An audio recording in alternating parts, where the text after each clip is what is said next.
여기 소주를 사랑하는 최정예 F-22 랩터 전투기 조종사가 있습니다. 수많은 전투 임무를 완수한 그가 10일간의 짧은 출장을 위해 아시아로 향했습니다. 하지만 귀국 비행기 탑승 직전 그는 돌연 탑승권을 내려놓았습니다. 17년 동안 한 번도 명령을 어긴 적 없던 그가 군 경력과 조국을 뒤로하는 결정을 내렸습니다. 대체 무슨 일이 그를 그토록 변화시켰을까요? 누구도 예상하지 못했던 한국에서의 경험이 그의 인생을 완전히 뒤바꿔 놓았습니다. 그가 본 것은 무엇이었을까요? 왜 돌아가지 않기로 결심했을까요? 그럼 지금 확인해 보시죠. 그 전에 1초 만에 누를 수 있는 좋아요와 구독 버튼을 꼭 눌러주신다면 영상 제작에 큰 힘이 됩니다. 그럼 바로 시작하겠습니다. 저는 미 공군 소속 F-22 전투기 조종사인 에달로엘이라고 합니다. 복무 17년 차가 되는 올해 저는 이제껏 경험해보지 못한 임무를 받게 됐죠. 한국이라는 나라에 민간인처럼 파견되는 것이었습니다. 로엘, 당신에게 잠시 휴식이 필요하다고 생각해. 대령은 제 의무 기록을 보며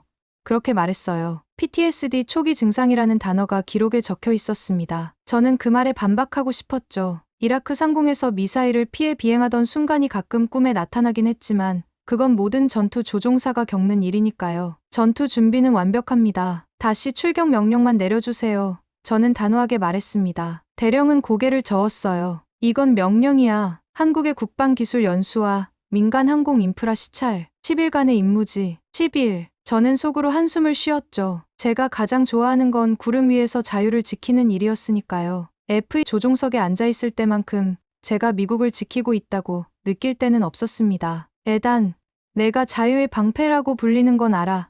대령은 부드럽게 말을 이었어요. 하지만 때로는 방패도 내려놓을 줄 알아야 해. 이건 명령이야.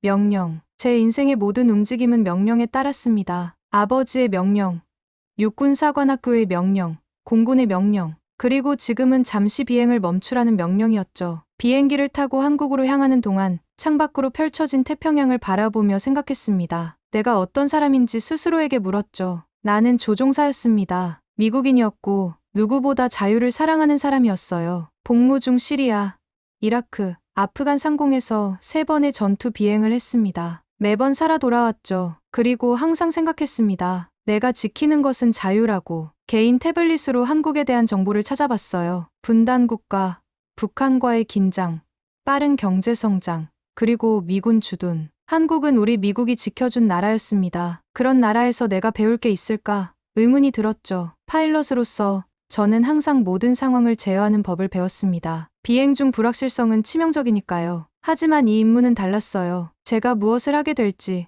무엇을 배우게 될지 전혀 예측할 수 없었습니다. 비행기가 인천 상공으로 접어들었을 때 창밖으로 펼쳐진 도시의 정돈된 모습이 눈에 들어왔어요. 빌딩들은 마치 군대처럼 질서정연하게 늘어서 있었습니다. 아파트 단지는 마치 전략적으로 배치된 부대처럼 보였죠. 착륙하기 전 오랜만에 제어권이 내 손에 없다는 것을 실감했습니다. 이곳에서의 10일, 명령의 세계에서 살아온 저에게 한국은 어떤 모습을 보여줄까요? 저는 착륙을 준비하며 그런 생각을 했습니다. 군사 강국 미국에서 온 저에게 비군사적인 이 나라가 보여줄 것이 있을까? 의구심을 품으며 좌석 벨트를 조였어요. 하지만 곧 그 의구심이 완전히 뒤집히게 될 거라는 건 그때의 저는 전혀 알지 못했습니다. 인천공항에 도착하자마자 저는 깜짝 놀랐어요. 그곳은 군대보다 더 질서정연했습니다. 사람들은 명령 없이도 줄을 서고 규칙을 따랐죠. 공항 밖으로 나오자 에란공 기술센터 직원이라는 김대리가 저를 기다리고 있었습니다. 로엘 씨,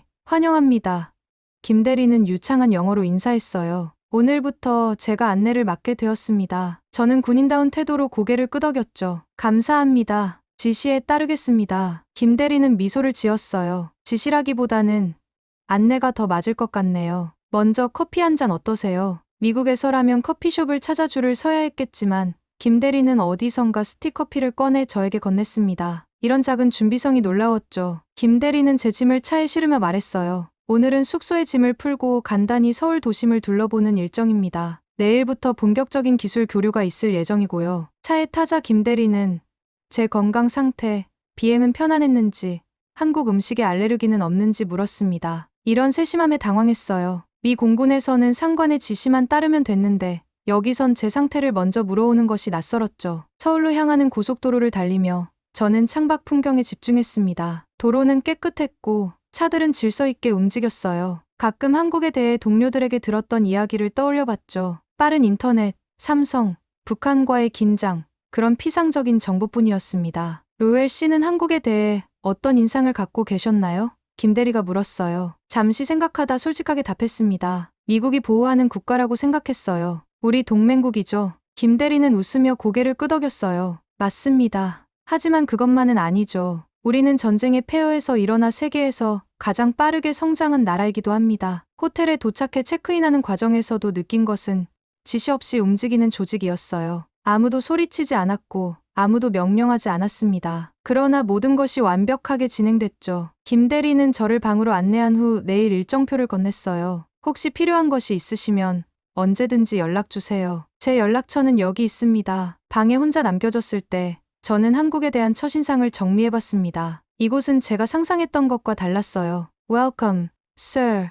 한마디 뒤에는 정교하게 준비된 절차와 배려가 있었죠. 미국도 시스템은 좋지만 그 시스템은 종종 사람보다 규정을 우선시했습니다. 반면 한국은 그 시스템을 사람을 위해 사용하는 것 같았어요. 창밖으로 서울의 야경이 펼쳐졌습니다. 빌딩들 사이로 흐르는 한강은 마치 이 도시의 맥박 같았어요. 전투기 조종석에서 보는 세상과는 달랐죠. 그곳에서는 모든 것이 목표물이거나 장애물이었습니다. 하지만 지금 창밖의 풍경은 그저 아름다웠어요. 침대에 누워 천장을 바라보며 생각했습니다. 이 나라에서 10일이 어떨지 정말 궁금하네. 처음으로 저는 임무가 아닌 경험에 대한 기대감을 느꼈어요. 전투 훈련에서는 항상 최악의 시나리오를 준비했지만 이번만큼은 최선의 시나리오를 기대해보기로 했습니다. 다음 날 아침, 김대리는 저를 데리고 서울 지하철을 경험해보자고 제안했어요. 처음에는 의아했습니다. 미국에서는 고위군 관계자가 지하철을 이용하는 경우가 드물었죠. 그러나 김대리의 설명을 들으니 이해가 됐어요. 우리 지하철은 세계적으로 유명합니다. 정확성, 청결함, 그리고 무엇보다 질서가 특징이죠. 지하철역에 들어서자마자 저는 김대리의 말이 과장이 아님을 깨달았습니다. 모든 것이 정교한 시계처럼 움직이고 있었어요. 사람들은 그 선 뒤에서 차분히 기다리고 있었죠. 미국의 지하철역에서는 상상할 수 없는 광경이었습니다. 한국 사람들은 항상 이렇게 질서를 지키나요? 제가 물었어요. 김대리는 고개를 끄덕였습니다. 대부분의 경우는 그렇죠. 물론 예외는 있지만 기본적으로 공공장소에서의 질서는 우리 문화의 일부라고 할 수 있어요. 지하철에 탑승한 후 저는 무의식적으로 통로를 막고 서 있었어요. 그때 한 할머니가 조용히 말씀하셨죠.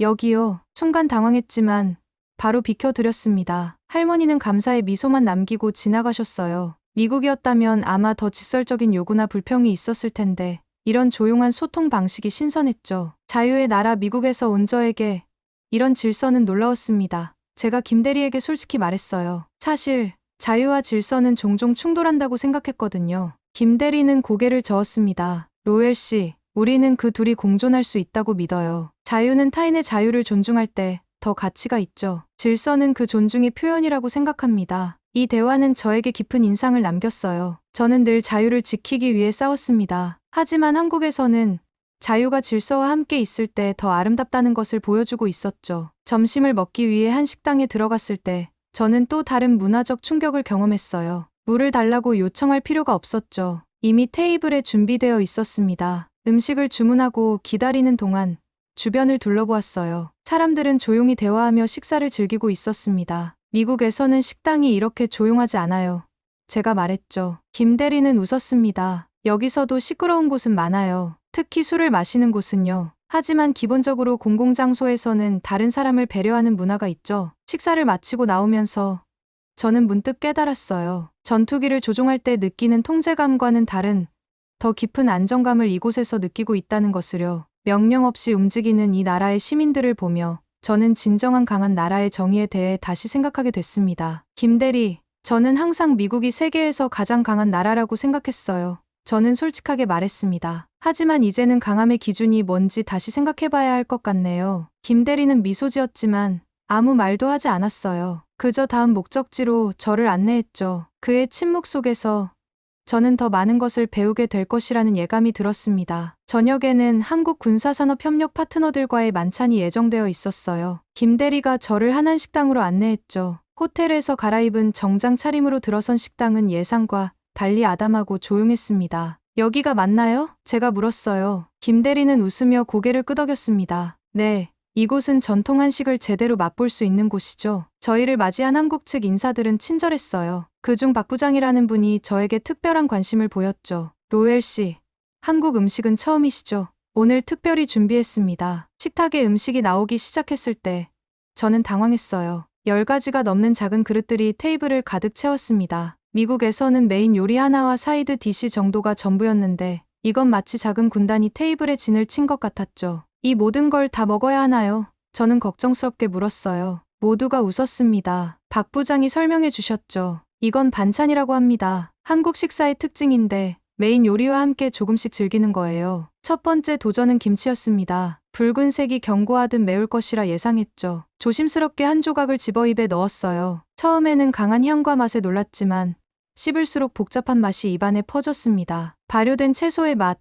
그리고 적당한 매운맛이 조화롭게 어우러졌죠. 어떠세요? 김대리가 물었어요. 생각보다 괜찮네요. 저는 솔직히 답했습니다. 처음에는 충격적이지만 계속 먹게 되는 맛이군요. 다음은 된장찌개였어요. 냄새부터 생소했죠. 그러나 한 숟가락 떠먹자 깊은 맛이 입안을 채웠습니다. 미국의 어떤 수프와도 비교할 수 없는 깊이가 있었어요. 이건 우리의 영혼이 담긴 음식입니다. 박 부장이 말했죠. 수천 년 동안 한국인의 식탁에 있었던 음식이에요. 저는 계속해서 다양한 음식에 도전했습니다. 불고기의 달콤한 맛, 잡채의 복잡한 식감, 그리고 여러 나물 반찬들.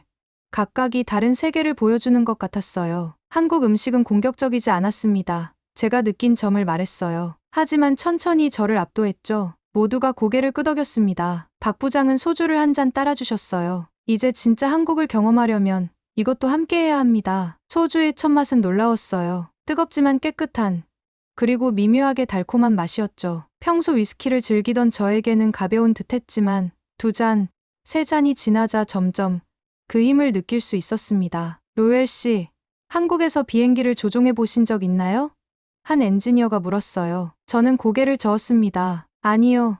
하지만 관심이 있습니다. 한국의 항공기술은 어떤가요? 그 질문을 시작으로 우리는 깊은 대화를 나눴어요. 한국의 항공산업, 미래의 협력 가능성, 그리고 양국의 기술적 차이점에 대해서요. 놀랍게도 술이 오갈수록 대화는 더 솔직하고 깊어졌습니다. 식사가 끝나갈 무렵 저는 이미 한국 음식의 팬이 되어 있었어요. 처음에는 낯설고 도전적이었지만 이제는 그 깊이와 다양성에 매료되었죠. 입으로 전투하던 군인이 오늘 식탁에서 패배를 인정합니다. 제가 유머러스하게 말했어요. 모두가 웃었고 박 부장은 제 잔에 다시 소주를 채웠습니다. 이제 2차로 갈까요? 진짜 한국의 밤은 이제부터예요. 저는 망설임 없이 고개를 끄덕였어요. 이 문화적 탐험에 완전히 몰입하고 싶었죠. 전투기보다 더 강렬한 감정의 소용돌이가 제 안에서 일어나고 있었습니다. 식당을 나와 우리는 근처 작은 술집으로 향했어요. 포장마차라고 김대리가 설명해준 그곳은 미국의 어떤 바와도 달랐습니다. 작고 아담한 공간에 나무 의자와 테이블이 놓여 있었죠. 천장에는 다양한 색깔의 전구들이 매달려 있었고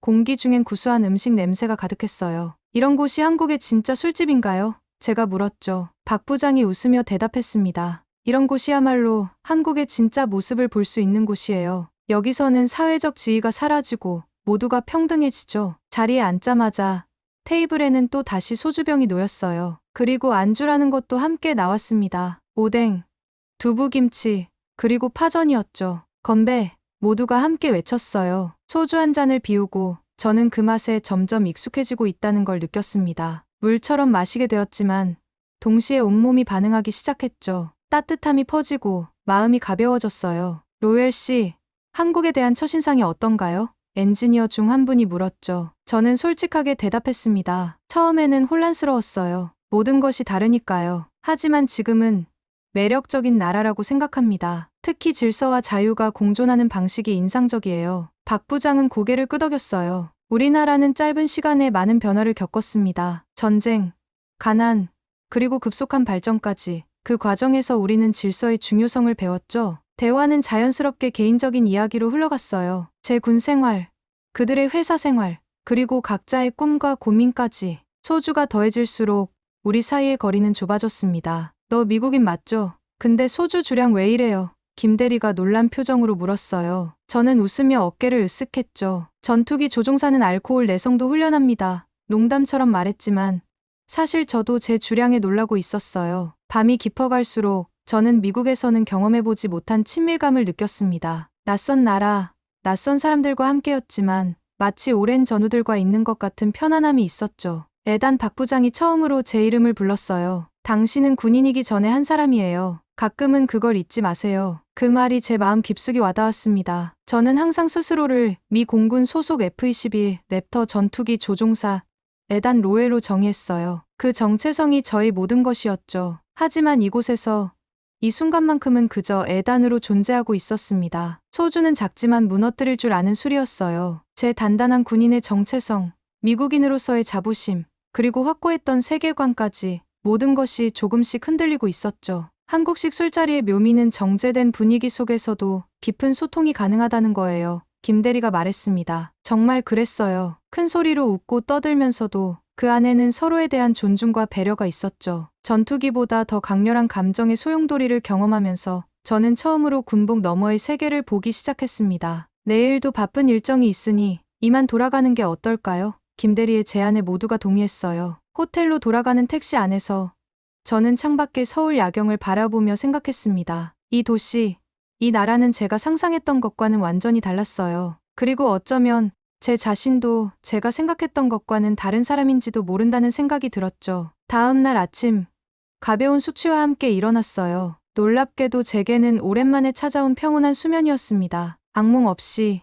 이라크 상공의 기억 없이 잔 첫날 밤이었죠. 김대리와 만나기로 1시간까지 여유가 있어서 저는 호텔 근처를 혼자 산책하기로 했어요. 서울의 아침은 뉴욕이나 워싱턴과는 달랐습니다. 바쁘긴 했지만 그 속에 묘한 평온함이 있었죠. 좁은 골목길을 걷다가 저는 길가에 쓰러진 전동 퀵보드를 발견했어요. 미국이었다면 누군가 옮겨놓거나 아니면 그냥 놔둘 상황이었죠. 저는 호기심에 주변을 살펴보았습니다. 놀랍게도 불과 3분 후 조끼를 입은 한 남성이 나타나 킥보드를 정리하기 시작했어요. 아무 말 없이, 아무 불평 없이 그저 자신의 일을 하는 모습이었죠. 저는 호기심에 다가갔습니다. 이게 어떻게 된 건가요? 제가 물었어요. 남성은 친절하게 설명해 주었습니다. QR코드로 신고가 들어왔어요. 저희 시스템에서 GPS 위치를 확인하고 바로 출동했죠. 제가 더 물어보려 할 때 그는 이미 킥보드를 정리해 트럭에 싣고 있었어요. 전체 과정이 5분도 채 걸리지 않았죠. 미국에서라면 이런 문제가 해결되기까지 며칠이 걸릴 수도 있는 일이었습니다. 김대리와 만나 이 경험을 공유했어요. 한국의 대응 시스템이 정말 효율적인 것 같아요.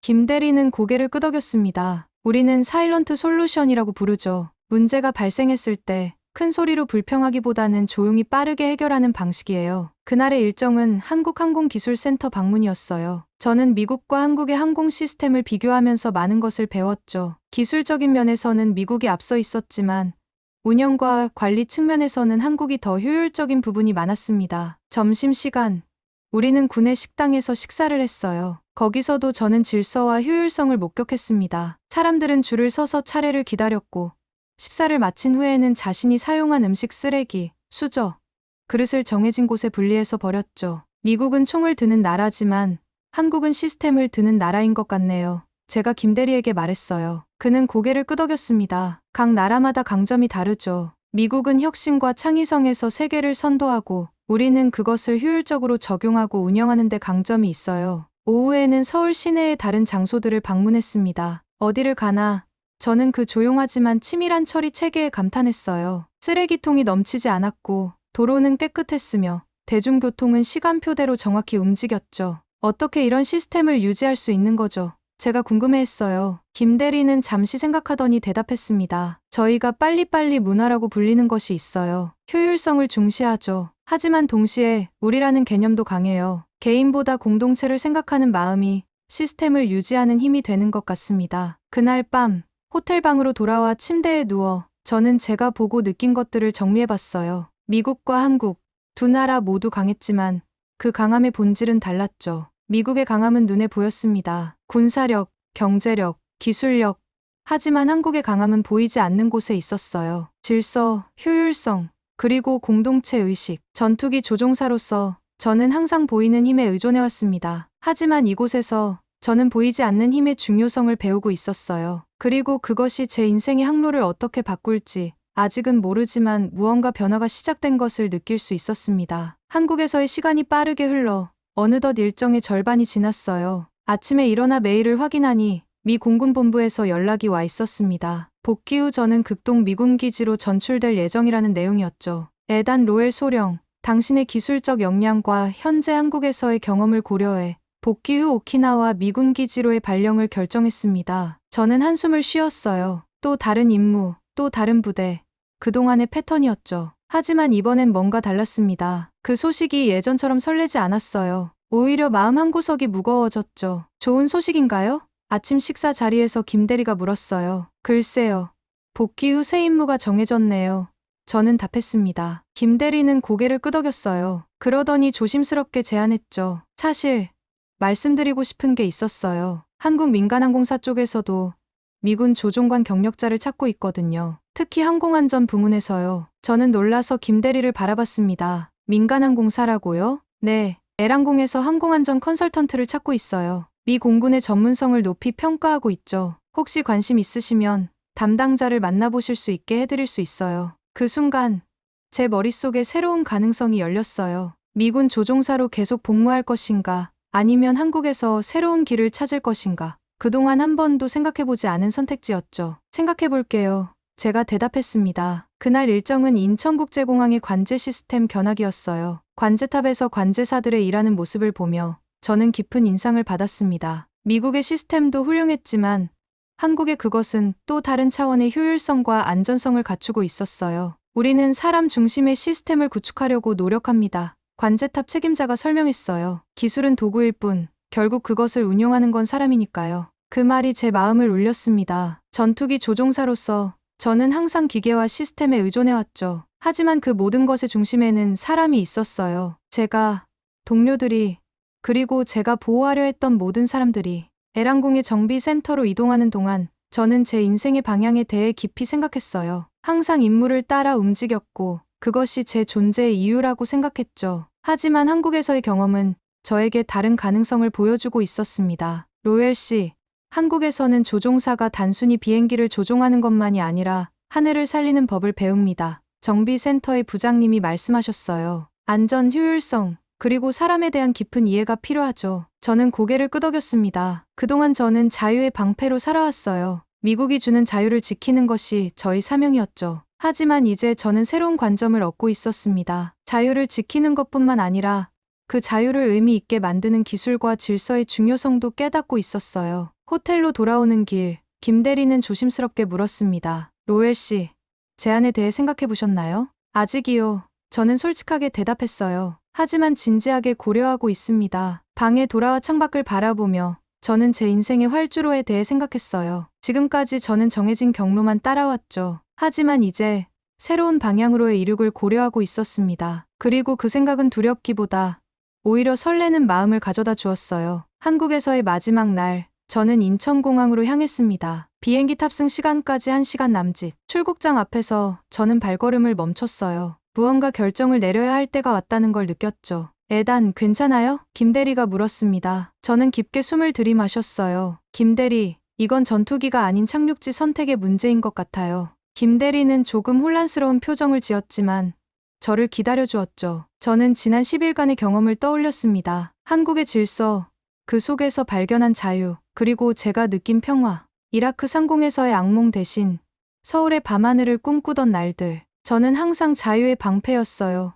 제가 말했습니다. 하지만 이제는 그 자유가 어떤 모습이어야 하는지 생각하게 됐죠. 김대리는 고개를 끄덕였어요. 결정하셨나요? 네. 저는 단호하게 답했습니다. L항공의 제안을 더 자세히 들어보고 싶어요. 우리는 공항을 나와 택시를 탔어요. 출발하는 비행기를 보며 저는 이상하게도 평온함을 느꼈습니다. 17년간의 군 생활을 뒤로하는 결정이었지만 두렵지 않았어요. 오히려 새로운 가능성에 대한 기대감이 넘쳤죠. L항공 본사로 가주세요.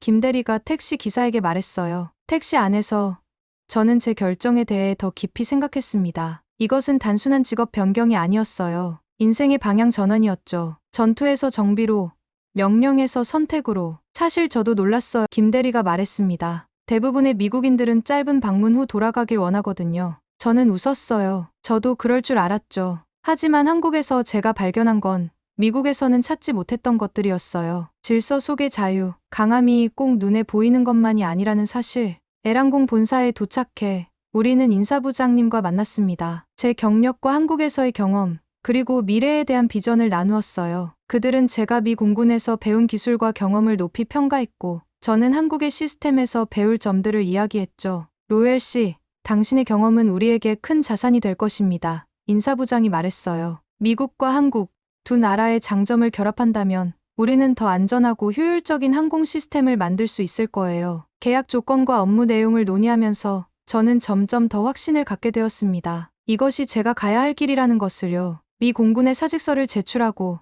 일정 기간의 인수인계가 필요했지만 기본적인 합의는 이루어졌어요. 호텔로 돌아가는 길, 저는 김 대리에게 진심 어린 감사의 마음을 전했습니다. 당신이 아니었다면 저는 이런 가능성을 보지 못했을 거예요. 김 대리는 미소 지었어요. 제가 한 건 그저 문을 열어드린 것뿐이에요. 그 문으로 들어가기로 결정한 건 로엘 씨였죠. 호텔 방으로 돌아와 저는 창가에 서서 서울의 야경을 바라봤습니다. 이제 이 도시는 제게 단순한 출장지가 아니었어요. 새로운 집이 될 곳이었죠. 스마트폰을 꺼내 미 공군 본부에 메일을 보냈습니다. 개인적인 이유로 새 임무를 수행할 수 없을 것 같습니다. 사직서 제출 절차를 알려주시기 바랍니다. 메일을 보낸 후 저는 깊은 숨을 내쉬었어요. 오랜 시간 저는 전투기 조종사로서 수백 번 이륙하고 수백 번 착륙했습니다. 매번 정해진 비행 경로를 따라 정해진 착륙지로 돌아왔죠. 하지만 이번만큼은 제가 직접 착륙지를 선택한 순간이었어요. 창밖의 한강을 바라보며 저는 생각했습니다. 전투기는 내 과거였고 이곳 한국은 내 미래였어요. 이제 저는 질서를 조종하는 조종사가 될 준비가 되어 있었습니다. 자유를 지키는 방패가 아닌